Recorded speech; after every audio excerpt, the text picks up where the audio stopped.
3 दशकांपासून पाकिस्तानकडून दहशतवाद्यांना पाठिंबा आणि अर्थसहाय्य। पाकिस्तानी संरक्षण मंत्री ख्वाजा आसिफ यांची कबुली। भारताच्या इशाऱ्यानंतर पाकिस्तानची घाबरगुंडी। जम्मू काश्मीरच्या सीमावर्ती भागातली पर्यटन स्थळं बंद। 48 पर्यटन स्थळं तात्पुरती बंद करण्याचा निर्णय। भारतीय लष्कर पोलीस हाय अलर्टवर। पहलगाम हल्ल्यात मृत्युमुखी पडलेल्यांना राज्य मंत्रिमंडळ बैठकीत श्रद्धांजली। मृतांच्या कुटुंबियांना 50 लाखांची मदत जाहीर। कुटुंबियांच्या शिक्षण रोजगाराकडे राज्य सरकार लक्ष देणार। पहलगाम हल्ल्यातला दहशतवादी पाकिस्तानी असल्याचं समोर। हाशिम मुसा पाकिस्तानी लष्करातला मॅजी पॅरा कमांडो। दहशतवादी हल्ल्याच्या तपासात माहिती उघड।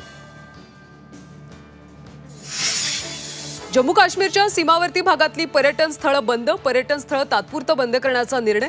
सीमावर्ती भागात परवानगीशिवाय प्रवेशास मनाई। जालन्यात बिबट्याच्या शिकारी प्रकरणी दोघांना अटक। दोन्ही आरोपींना 5 दिवसांची कोठडी। बिबट्याची शिकार करून अवयवांची तस्करी केल्याचं उघड।